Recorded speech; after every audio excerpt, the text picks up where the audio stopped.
You know how some things that seem super important can also seem totally confusing? Well, Rosario Gennaro is back to explain Bitcoin for us. Thank goodness. Coming up next on Science Goes to the Movies.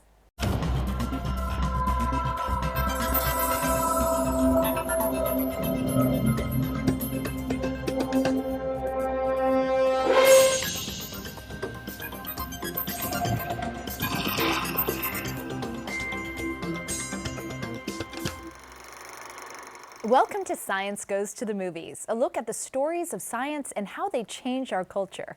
I'm Faith Saley, and I am delighted to welcome back Rosario Gennaro, director of City College's Center for Algorithms and Interactive Scientific Software. It is always good to see you, Rosario. Thank you. Thank you for having me back.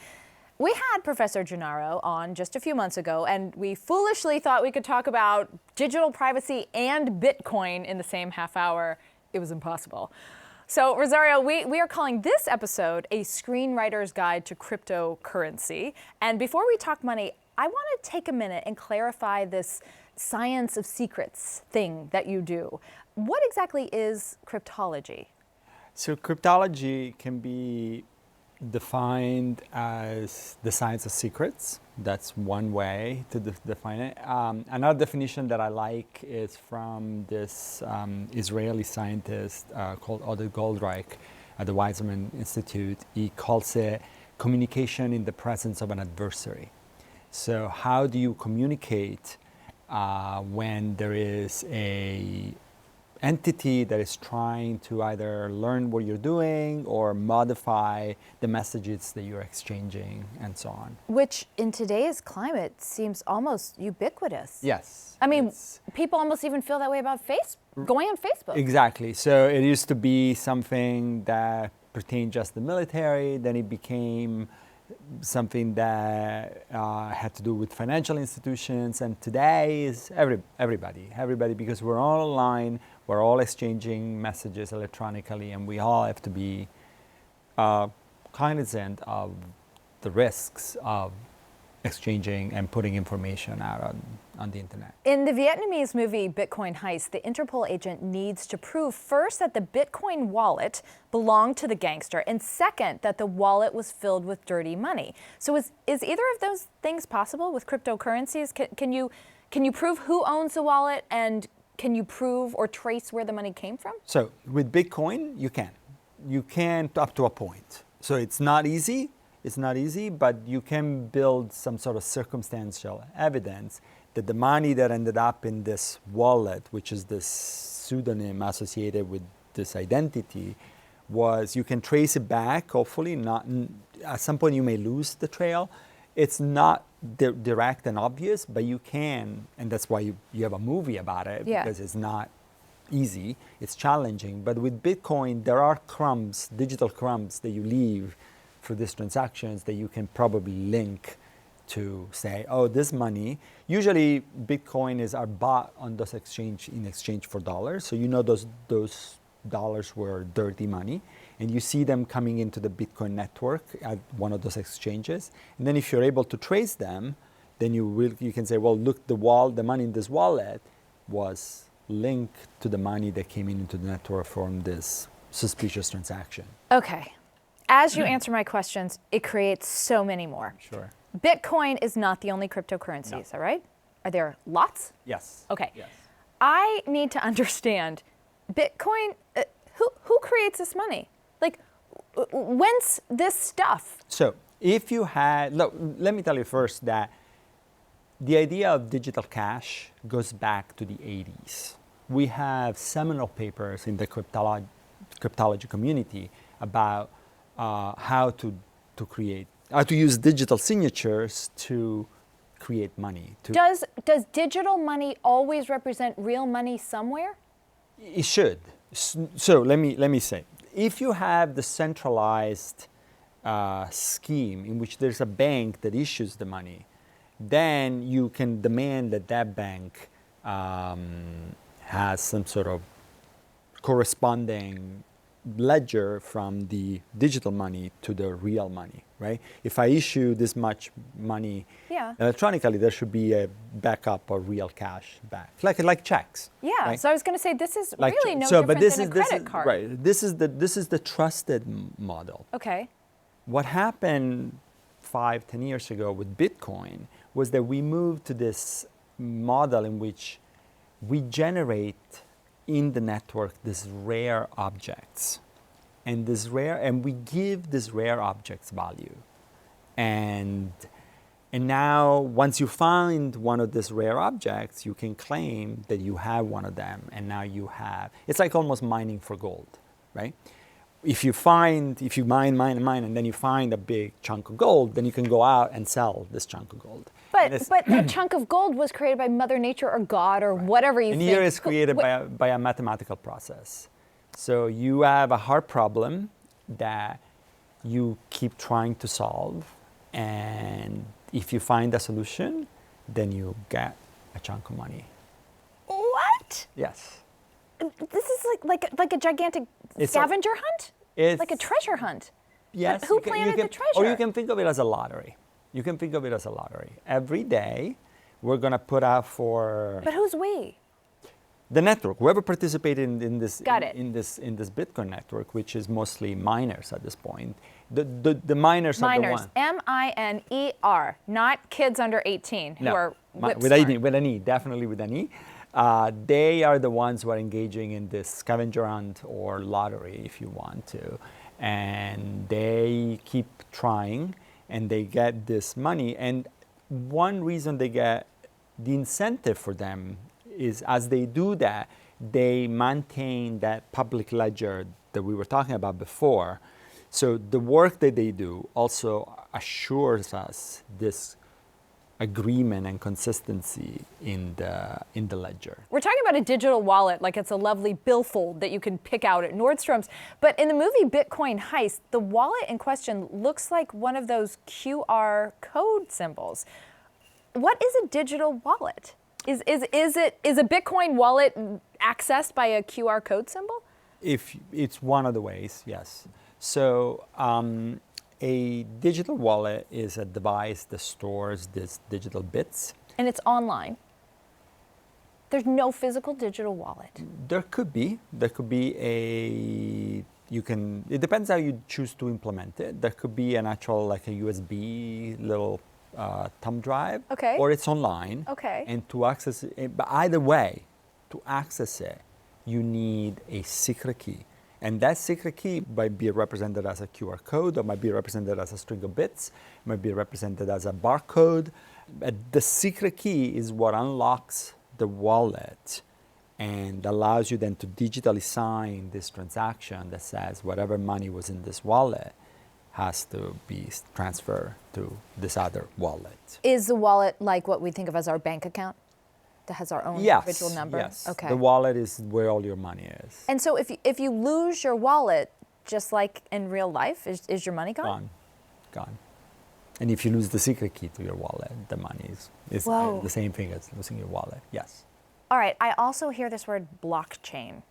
It bounced around. What is a blockchain? So the blockchain is how we maintain this agreement among everybody. So this is actually a problem that has been around in the theoretical computer science community, not theoretical, even practical computer science community for a long time.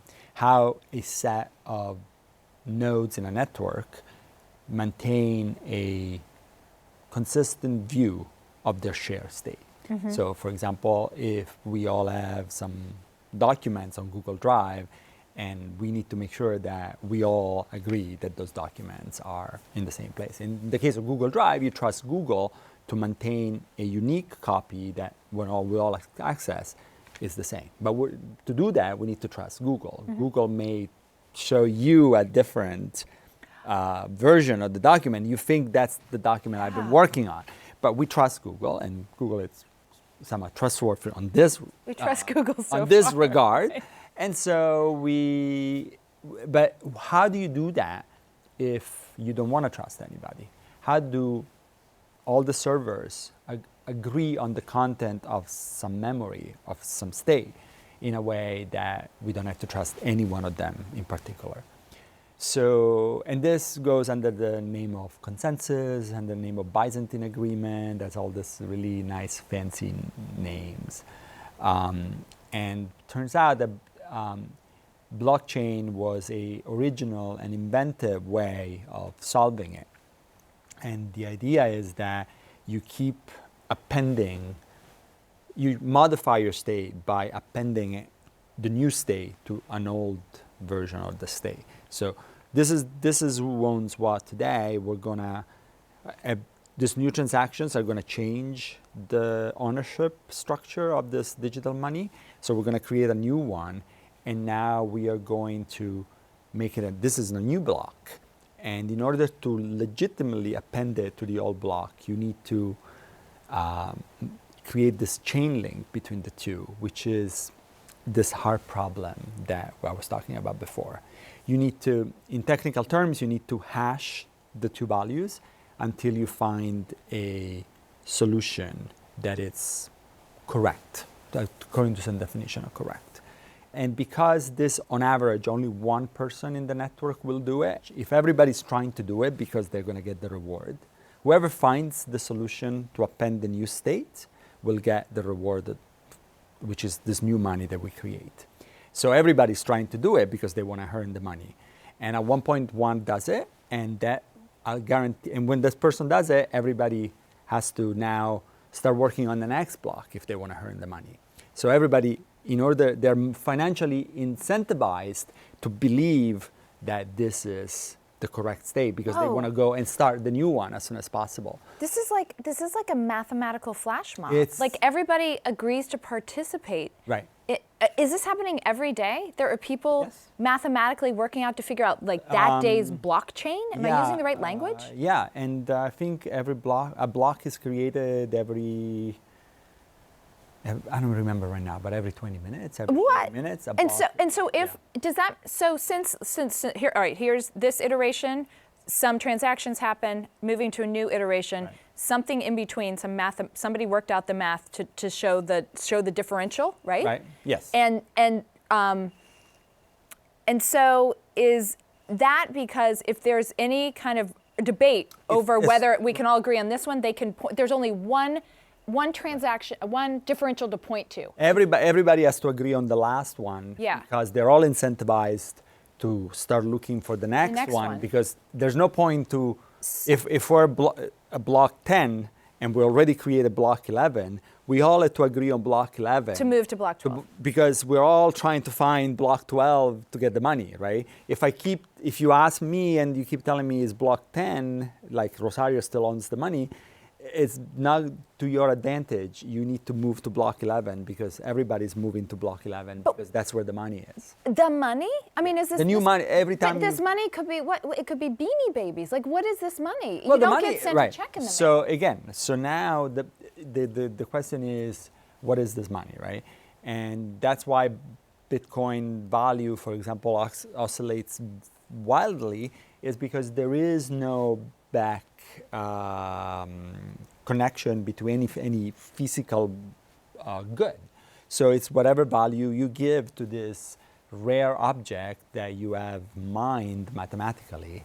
And so there is no money, there is no gold, there are no dollars anywhere in the world backing up Bitcoin? This reminds me of Peter Pan. Like Tinkerbell will fly if you clap. And people are comparing it to the tulip mania back in whenever it was in Holland. You know, like it's. What am I missing, Rosario? I would never invest or get involved in this at all. What am I? Someone who's a Bitcoin? What do they tell me? If you did invest 10 years ago, whenever it was that it started, you'd be a billionaire by now. So that's what you're missing. And a billionaire in what though? Well, you would have been selling it back, right? So you can exchange it back, and there is a value. Exchange it back for money? You can exchange it back for money according to a exchange rate, which is decided with the same kind of financial market rules that have to do with stocks or that have to do with currencies. This is what I'm wondering. If I sound so incredulous and maybe even disdainful. Well, I don't. This doesn't like resonate with me, right? I would never get involved. But I wonder if people 200 years ago would have said that about the stock market. Are you crazy? Some You're people, just gonna... right. So with this, the difference with the stock market is that there's a company backing it up. Yeah. But not necessarily all the time, right? Look at all this mortgage-based securities and all of that, right?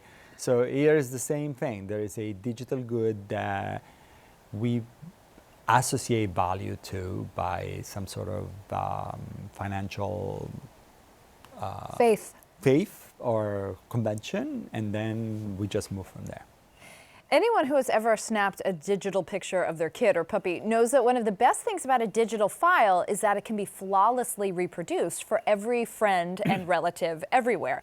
But that ease of reproduction was a major stumbling block for digital currency because, in essence, you could keep reproducing and spending the same dollar. But in October of 2008, Satoshi Nakamoto, who may or may not be a real person, wrote a code that solved the double spending problem, and Bitcoin was born. All right, so you cryptologists love your secrets, so I only want to know about Satoshi Nakamoto if it won't get you kicked out of the Cryptology Club. Well, I don't know. I don't know. But do I believe you? You don't know. Yeah. Nobody knows. I don't know. Why wouldn't someone want credit for creating this if Satoshi's a real person? That's actually an interesting question. Maybe because he's probably super rich right now, and or she, definitely, and and doesn't want this fact to be known. And remember, Bitcoin was created by... I'll interrupt you to say that Satoshi actually is the 44th most wealthy person on the planet. Right. It's pretty good for a math right. whiz, Yeah. right? Well, yeah. And so they, at one point, they thought they had identified the person, and it was actually a Satoshi Nakamoto living in Japan, and it's still not clear if that was the right person or not. The interesting thing about Bitcoin was that it was created by and started getting a foothold in this very paranoid section of the internet. People who are against the government, people who are against any sort of centralized power.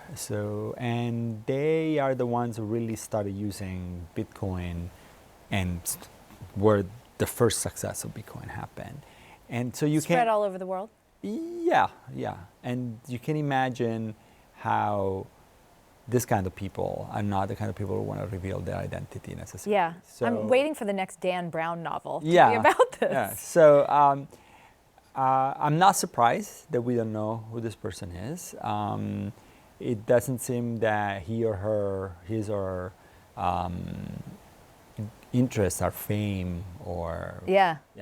They wanted to put out a way to create and exchange money without a centralized government, and they succeeded. You know what's interesting? On this show, we often talk about how to make math and science sexy or dramatic enough for pop culture, right? So there's great departures to that. This is a fascinating, secret, dramatic story, and yet again, it boils down to, like, if you're writing the biopic of Satoshi Nakamoto, it's a lot of this, right? Yeah. It's probably putting on sunglasses. Yeah. Oh, we're surprised. Maybe this is, like a California beach surfer. Who knows? Right. But so these lines of code have the potential to dramatically change how we do business, but in and of itself, this code that this writer created, is the code remarkable? Yes. It is. I may get in trouble here. So there's actually a debate in the computer science community about how remarkable this blockchain approach to the distributed consensus problem is. So there's a part of the community that says, well, this is, first of all, it's novel. And there's no question that it's novel. That's an idea that nobody had before. And for me, the big question is, why has this idea taken hold. There must be something in this idea that it's attractive and appealing to the computer science practitioner community, the people who are engaging in this kind of work. Sure. But so why could this get you in trouble? no, because there is another part of the theoretical computer science community that says there's really nothing new there, and whatever you can do with a blockchain, we already knew how to do it, and it's really, we knew how to do consensus, we knew how to, and so there's a lot of people that says there's not, and this is all hype. It's not just financial hype, because definitely there's a Bitcoin bubble going on, but there is also a conceptual hype on the value of these tools. And I'm somewhat in between. I am not completely clear on what the breakthrough was, but I do find it remarkable. I do find it incredibly ingenious, the ideas behind this way of achieving consensus and these ways of creating digital money. And somehow to me the question is, we had other tools and they never took off. Why is this tool really taking off? And I think it is one of our, as theoretical computer scientists, we should also try to understand what makes a solution usable and attractive. Well, do you think it's because it has an individual price tag attached to it? Or prize, an individual prize? Definitely the money was what got it motivating. But it's interesting that you look at blockchain as a way to solve, and detached from the digital money application. People are thinking of blockchain as a way to solve a lot of the computer science questions or any other. For example, I'll give you, there was an article in the New York Times about the job market. Can you use blockchain to somehow manage the job market in a way that people know exactly where the jobs are and where the candidates are, and we all have a clear picture of it. And it's somehow, you have to ask yourself, we had ways to do it, and now is this going to blockchain just hype, or there's something really there that can help bypass some of the complexity of certain problems that we have not been able to solve up to this point. On HBO's Silicon Valley, our boys at Pied Piper are lurching towards building a decentralized internet. And if their decentralized internet comes to fruition, Pied Piper will dismantle the fictional internet giant Hooli faster than a big box store takes down a mom and pop grocery. In real life, Rosario, how big, how disruptive is this concept of decentralized ledgers or any decentralized holding of information going to be? So that's actually another question in which we are not exactly fully clear at this point. When Bitcoin came out, everybody was like, wow, this is fully decentralized and there is no central authority or point of distribution. But what happened is that now the mining power, which is really the control power of Bitcoin, has been slowly amassing into very few players. So what started? How many? 4 and 5, 6, 10. I mean that a handful of people are the miners of are Bitcoin? Controlling the large mining power. Because how many people are involved in Bitcoin? Do we have an idea? Yes, but thousands? I wouldn't be able to tell Hundreds you of right now. thousands? No, yeah, probably hundreds of thousands. I would have to double check on that. Okay. Yeah, but the mining power, which is where, you know, if you went into Bitcoin because you didn't want to have a central bank issuing money, and now you have a very limited number of entities controlling the issuing of money, almost centralized. you somehow have gone back to the problem that you were trying to avoid. So the blockchain has described and implemented in many of the other digital currencies that came out after Bitcoin has shown that it's not necessarily eventually the system is going to converge into, again, a Something centralized central. one. So there are proposals right now on trying to change the hard problem underlying the blockchain to something that is more democratic, something that will allow the power not to be consolidated into very few entities. Bitcoin works, the mining in Bitcoins works by investing a lot of computational power into trying to solve these problems. If there was a way to make it, and so if you have more power, you have more chances of winning the lottery that will give you the next ticket, the next. Which is not how lotteries ought to work. Right. I guess, But if you were able to actually make it like a real lottery, Yeah. in which we all had a chance and doesn't depend on how much effort, then it would be more democratic. And there are proposals and approaches being floated around that change the underlying hard problem to make it a little more democratic and less risky to be consolidated. That, I think, would be very, very, maybe revolutionary, if you want. It is no secret that we love having you on. Unfortunately, that's all we have time for, but thank you for helping us start to mine all this digital stuff for us.